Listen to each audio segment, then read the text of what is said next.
Hey, what's going on, guys? Kaoiji here. So those of you guys who didn't already know, like, watch the recap stream, go watch it here, because honestly, it was a really good, headline. There's a lot of things coming on December 15th, and the roadmap actually gave us a little bit of information that gives us hope for the future. And it seems that Sega's actually taking the feedback from the user base and saying, hey, these are things that the community wants, and we're going to deliver that. So all of the things that we wanted to do, such as a lot of these social aspects when it comes to personal quarters, and some of those other things are going to have to take on the back burner while we generate enough content for the players to be able to enjoy. So that was very exciting news. But with that headline stream came some questions that I think we should talk about. It's always a good conversation point. Hopefully Sega, whenever they watch these videos, they will then be able to take some of that feedback into account. So first things first, let's talk about the AC support items. This is going to be a new scratch that launches on December 22nd, a week after the Redem update, and then ends on January 5th. Basically, the Addy type augments that we haven't seen yet, and other attack related statuses, support items for unlocking potentials, so on and so forth will be available.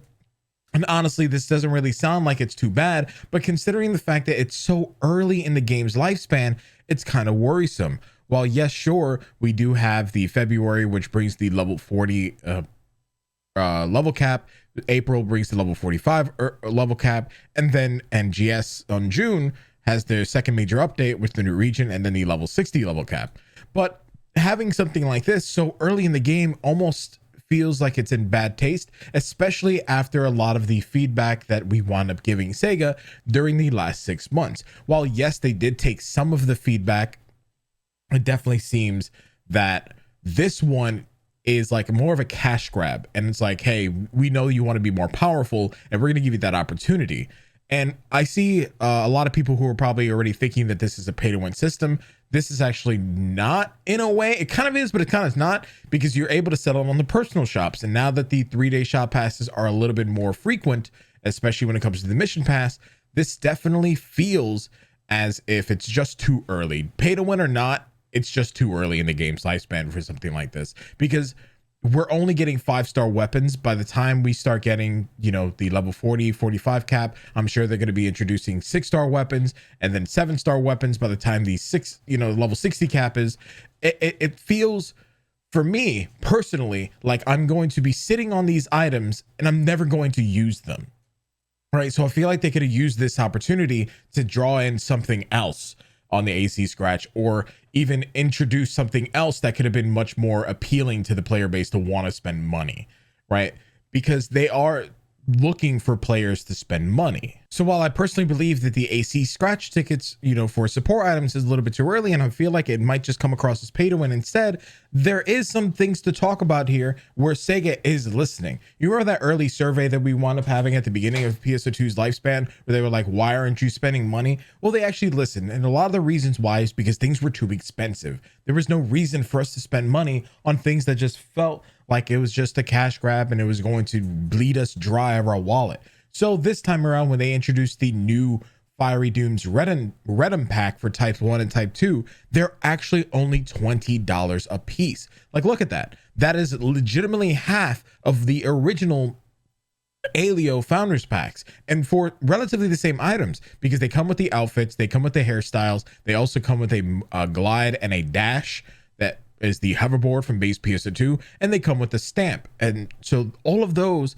are going to be available as well. They're also then I just stumbled over my words. They're also then removing the Start Dash Rappy pack and then adding in a beginner pack with very similar items for $10 instead of the previous price that it was before, making it infinitely worth it, especially if they were to have anything sort of remotely close to what they did before.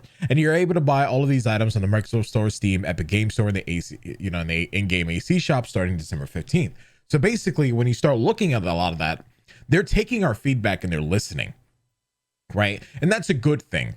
But I don't think the AC support scratch specifically is anything. I think that's them trying to throw something at the wall and see if it sticks. So vote with your wallet, because that's the only way they're going to listen in this case. And if you guys did have feedback, obviously use your Twitter, Reddit, whatever the hell you guys are using now, because they do read that. Now that we spoke about type 1 and type 2 costumes with the red and outfits being $20 a piece, that's actually going to be the perfect segue into something else that I think is a major point where I think Sega is doing something a little bit ass backwards here. And that's going to be the question that they wound up answering in the PS2 headline that I didn't put in the recap video. And here it is. Now let's take a look at the first question. Please add more type 1 costumes and cast parts. Here is the answer I received. The ratio of avatar items we release is decided by the ratio of character types being used. Currently, there are more players using body type 2 than type 1, as well as more players using wares and outfits than cast parts. This is the reason for the current item type ratio. Please be aware that unless there is a change in the ratio of character types being used, we will continue to release items in the current ratio for this reason. That was their answer. Due to the development schedule, there is a limit to the number of items that can be released in each update, so they have to consider and match the demand ratio when releasing items. We ask for your understanding. Let's check the next question. Now, if you notice, what they said is that they're only adding outfits, or a majority of outfits. The priority is the word that they want to be using for type 2, because that's where a majority of their player base is. So they want to be able to prioritize the amount of outfits for the characters that are being played the most, which are type 2s. And honestly, that's kind of makes sense, but in a way is ass backwards, because if you're only making outfits for something that is your priority, then yes, that's going to be where the majority of the player base is going to be. Because if there's not enough to meet the demand for type 1 and cast parts, then obviously there's not going to be anybody playing those, body types, because there's not enough outfits compared to the other ones. So, I mean, and I might just be the only one here, is like, I would love there to be more type 1 and and cast outfits. But if they're only prioritizing the amount of outfits that are available within the game based on this weird metric of popularity and priority, it's like, you can't change the scales, and you can't let more people play these other body types if they don't have the fashion available that these other body types do. Like, again, to me, this just sounds ass backwards, and I can't fully wrap my head around that. Like, it makes sense, but it doesn't. Am I the only one who thinks that here? Now, there was one comment that I received on my recap video where it was from Hermit YouTube, and it says, "I'm one of those people who are far from impressed by this headline. At the end of the day, the gameplay loop is basically the same with a different skin, and to be brutally honest, I have no interest in doing the same thing for the next 6 months. Outside of those who have stuck around up until now, what we are seeing is to bring people back for prolonged periods.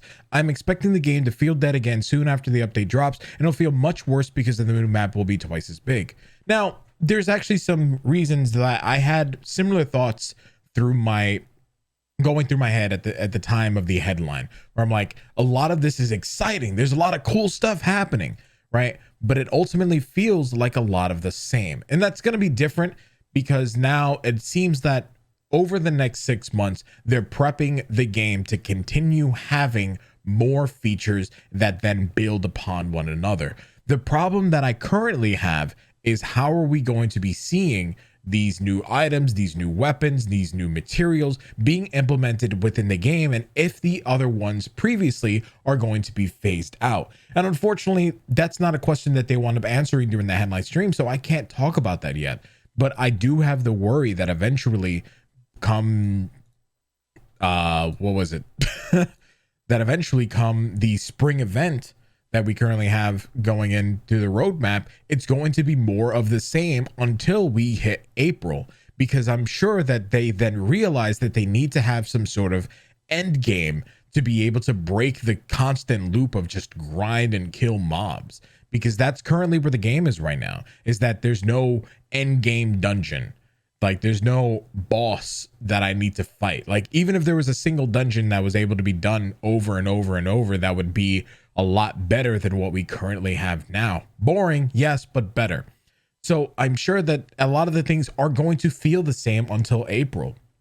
And I'm hoping that with these super challenging quests, we wind up seeing a lot more difficulty and a lot more just brought to the table, because Sega has the ability to do so. They did it with base PSO2, which is why the urgent quest system was a thing. But also with urgent quests, as I'm talking about them, I just feel like that's just an entire system that just needs to be done away with. I mean, granted, we're getting urgent quest triggers, but I feel like that is what's limiting the game more than anything, because they want to continue adding these scheduled urgent quests, but then at the same time not realizing that if you don't have all of your content accessible all the time, then there's going to be that section of the player base that will always miss a section of content. And why put development time into something that players won't be able to access, or a majority of your players won't be able to access?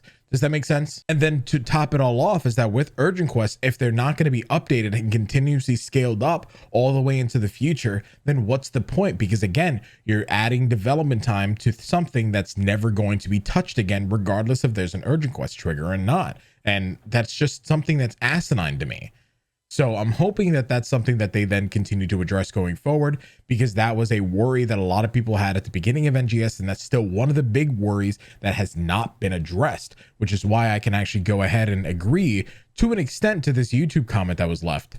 And again, I don't think it's going to be dead immediately after the update. I think you'll see a rise in player base, but you're still not going to see the numbers that we saw at the beginning of NGS launch until they start adding in more of the core end game grind, because it seems that they're going from step to step, and then there's not enough in between those steps to satiate an end game grind. It's not like Final Fantasy 14 where you have your end game dungeons to then farm for tomes, and then you have your raids that then get implemented later on, and then so on and so forth. There's always something that seems to be missing when it comes to the PSO2 grind that is available in NGS. The title system is actually something that they're bringing back, and it gives you that replayability that we're looking for, because it gives us something to earn along with a reward. But the problem again still feels that once I get all these titles done, what is there for me? What is my next step? What am I grinding towards? What am I aiming for?